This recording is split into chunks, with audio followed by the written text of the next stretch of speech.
Pemirsa, Freddy Budiman sudah terlibat narkoba sejak tahun 1997-an. Sejak itu dia keluar masuk penjara dan tidak pernah jera berbisnis narkoba. Yang membuat heboh, PPATK mengendus adanya dana hingga 3,6 triliun rupiah dalam jaringan Freddy Budiman. Soal ini menjadi perhatian publik, namun kemudian belakangan ditepis oleh BNN. Mari kita simak pernyataan dari Deputi Bidang Pemberantasan BNN, Irjen Polisi Arman Depari. Ini pernyataan Pak Arman Depari. BNN langsung melacak follow the money. Kemudian hasilnya dari 3,6 triliun tersebut ditemukan fakta bahwa transaksi uang itu dilakukan oleh sindikat narkoba Poni Chandra senilai 2,8 triliun. Yang bersangkutan sudah berada di lapas Cipinang. Dia divonis seumur hidup. 2,8 triliun rupiah temuan PPATK berkaitan langsung dengan sindikat Poni Chandra ini. Sementara itu, sisa temuan PPATK senilai 800 miliar saat ini masih dalam proses penyelidikan. Betul Pak Slamet? Sangat betul. 800 miliar bukan angka yang sedikit ya, sebenarnya. Saya jelaskan dari awal. 3,6 triliun ini adalah laporan hasil analisis transaksi keuangan yang mencurigakan yang diserahkan kepada BNN bulan Maret tanggal 21 tahun 2016. Jadi sejauh ini belum ada yang terkait dengan Freddy Budiman? Belum ada. Jadi ini jauh sebelum Freddy Budiman. Okay. Tapi karena ada euforia Freddy Budiman, kemudian dihubungkan. Tapi masih ada 800 ini yang masih kita cari. yang masih belum ini. Pak Boy, dari penyelidikannya Polri? Jadi penyelidikan kita akan mencari fakta yang mendukung dugaan adanya sejumlah pejabat Polri menerima 90 miliar. Kepada Polri kan itu dugaannya ya. Tentu kita berorientasi ke sana ya. Yep. Karena kan publik ingin tahu benarkah ada pejabat Polri menerima 90 miliar. Dalam hal ini itulah tim fakta ini mencari apakah ada informasi pendukung. Okay. Jadi informasi yang mendukung ini tentu kita cari dari orang-orang terdekat Freddy. Kita cari termasuk tadi mempelajari PPATK. Ya. Dari PPATK apakah sudah didapat ada kemungkinan data? PPATK data yang sudah diserahkan kepada pimpinan Polri itu adalah aliran dana yang diduga berkaitan dengan transaksi narkoba. Jadi tidak ada spesifik mengatakan mengenai Freddy. Tapi pertanyaan saya, apakah itu mengkaitkan dengan oknum di Polri, terkait dengan oknum Polri, transaksi itu yang di luar Freddy? Belum bisa dijawab. Belum bisa dijawab. Karena harus diselidiki dulu. Sama, kami juga belum. Karena begini, Mbak Reno, bisa jadi itu uang transaksi mereka kepada bandarnya lagi, bosnya lagi. Bisa di Cina, yang ada di Cina. Iya, ada transaksi. Sebetulnya kan pertanyaannya adalah seberapa kita bisa mempercayai data PPATK, kan gitu. Kalau kita melihat PPATK sebagai sebuah institusi yang kredibel, lalu kemudian pernyataan Wakil Ketua PPATK adalah bahwa ini ada transaksi 3,6 triliun yang berhubungan dengan transaksi narkoba dalam kasus itu Freddy Budiman. Kira-kira begitu ya? Waktu itu statementnya dengan... Kalau statement yang kita kutip dari sana, tentu saja kemudian kita dapat belakangan bahwa ini rekeningnya tidak jelas lari ke siapa. Lalu ada pertanyaan, itu ke perusahaan, atas nama perusahaan. Yang bisa ada hubungannya dengan Freddy Budiman, bisa juga tidak. Jawaban kepolisian kemudian atau dari BNN kemudian adalah yang kita dapat itu adalah transaksinya Poni Chandra 2,8 T. Kita belum tahu persis mana yang benar atau tidak.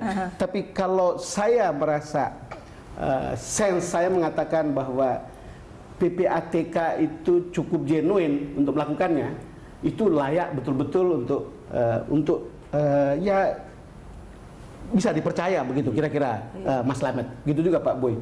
Siapa Poni Chandra ini sebenarnya? Poni Chandra ini adalah jaringan dari Akyong atau Chandra Halim. Sama-sama pemodal, sama-sama pemilik uang. Akyong ini adalah pemodalnya Freddy Budiman dulu. Jadi ada dong hubungannya, masih ada? Tidak ada. Tidak ada. Tidak ada antara Freddy Budiman dengan Akyong. Poni Chandra tidak ada. Dengan Poni Tapi Chandra. Itu antara Akyong dengan Freddy Budiman ada. Dulu. Iya, oke. Dulu Ya. ya. dia sel yang berbeda. Hal yang berbeda Jadi ya. bisa dikatakan di sini Chandra bosnya mereka ya. Ya. Karena mereka punya dua. Yang jago itu Nung, Satu sebetulnya kaki. bagaimana mereka membuat jaringan ini lalu kemudian bisa memutus jejak. Ya karena saya berpikir kan ini bisnis yang melibatkan uang besar. begitu Dan banyak besar. orang, ya. Jadi saya nyaris tidak heran kalau kemudian ada juga oknum yang bisa terlibat gitu loh, Mas Miko. Ya bagi saya memang ini kan soal kepercayaan ya terhadap masing-masing tim yang dibentuk tadi. Pertama misalnya Pak Slamet mengatakan kenapa sih Haris nggak mau diperiksa oleh BNN misalnya. Siapa yang mau diperiksa ketika baru menyulis seperti itu langsung dilaporkan ke Mabes Polri misalnya gitu ya. Itu kan juga langkah-langkah sudah kontraproduktif. nggak lagi kan itu kan? Masih belum Sekarang- dicabut aduannya. Oh, Sampai hari ini. Nah, itu kan menjadi satu poin. Kedua, kami juga melakukan membentuk tim dan melakukan investigasi juga dan menemui beberapa orang yang terkait dengan Freddy Budiman. Yang paling menonjol dari mereka adalah mereka tidak mau mengungkap ini kalau tidak ada jaminan dari presiden akan proteksi diri mereka. Nah, jadi soal kepercayaan di sini, Mbak. Masalahnya itu tadi, kalau misalnya soal 2,6T dan sebagainya, bagaimana juga kita mau percaya dengan BNN kalau BNN yang diduga juga kan, terlepas dari benar atau tidak apa yang disampaikan Freddy Budiman, tapi dalam testimoni itu dikatakan bahwa oknum BNN juga menerima sejumlah uang. Gitu. boleh nggak saya tanyakan ke Pak Slamet dengan Pak Boy? Ini kan soal rasa aman, Ya. rasa yakin terhadap para saksi, termasuk Mas Haris begitu ya, Pak Boy. Jadi Pak Boy udah ketemu bolak-balik kita sebenarnya. sudah ketemu. Ngopi lagi. Jadi Ngopi gini, lagi. yang penting kita punya tekad yang tulus, niat yang baik untuk mengungkap semua ini. Itu sudah dilakukan oleh kita. Artinya kita ingin bertekad, kita tidak mau ada personil kita melakukan suatu kejahatan, kita lindungi. Sekarang tidak mungkin itu terjadi. Kalau itu bisa barengan sama Pak Boy ketemu Haris mungkin. Kita ini sudah bekerja maksimal sesuai dengan undang-undang. Ya. Ketidakpercayaan ini sengaja memang diciptakan tidak percaya atau memang tidak percaya pada kita. Saya kurang tahu. Kita udah bekerja sesuai dengan undang-undang ya. Kalau semua memang misalnya institusi ini tidak dipercaya, lalu percaya kepada siapa? Oke. Sudah seterbuka ini gitu loh maksudnya tim. Kita ini diawasi oleh masyarakat loh kita ini. Nggak mungkin. Hasil dari tim masing-masing institusi ini sebaiknya memang diserahkan kepada presiden untuk mendorong presiden membentuk tim independen, Mbak. Dan ini kan bukan sekedar pertemuan Freddy dengan Haris. Harapan kami memang bukan itu, tapi membongkar jaringan praktik bisnis narkoba ini. Gitu. Kita setelah gembar-gembor ini kemudian mencuat ke publik, kita juga sudah membuka posko. Pak Slamet juga sudah tahu, sudah ada 50 laporan yang masuk, Pak. Dan 38 itu memang diduga melibatkan aparat, berdasarkan keterangan para pelapor ini. Nah, menurut saya memang tidak hanya sekedar soal Freddy dan Haris di sel Nusa Kambangan, tapi bagaimana kita membongkar praktik jahat bisnis narkoba ini, dan itu tidak cukup menurut saya dengan pembentukan tim di masing-masing institusi. Perlu ada langkah serius dari presiden untuk membentuk tim independen sehingga satu pengungkapannya akan masif gitu ya dan membuka semua praktik ini. Kedua, memberikan proteksi atas nama negara kepada semua orang yang mau bicara gitu. Oke, ada satu hal yang kita boleh garis bawahi tadi ya, Pak Slamet dengan Pak Boy sama-sama meyakini ini bisa menjadi langkah awal untuk membuka sesuatu yang lebih besar, iya kan? Iya. Iya. Ini ada satu hal yang harus kita jaga Iya. ya. Kejahatan narkoba ini kan kejahatan besar ya. Iya. Punya ancaman besar bagi generasi muda kita, bagi bangsa kita. Jadi upaya-upaya kerja keras kita tentu ya semua kan sudah bisa melihat hasilnya ya. Berapa daftar tunggu yang mau hukuman mati, berapa barang bukti yang bisa kita selamatkan, kita sita untuk diajukan ke pengadilan ya. Maksud kami juga ingin clear masalah ini. Karena apa? Karena takut terjadi demotivasi di anggota kita. Oke. Dengan dugaan-dugaan seperti ini yang tidak ada ujungnya, kami tidak mau.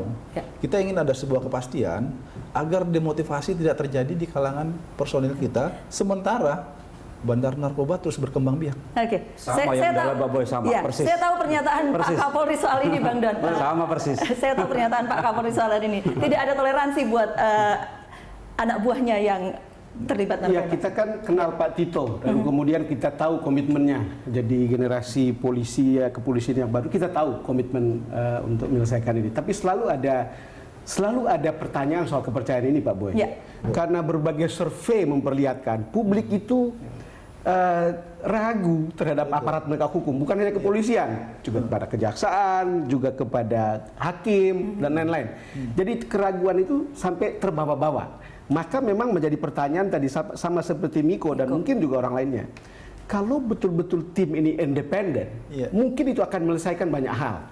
Polisi, kalaupun tidak ditemukan, tapi kalau timnya betul-betul independen, orang akan bilang, oh benar. Gitu.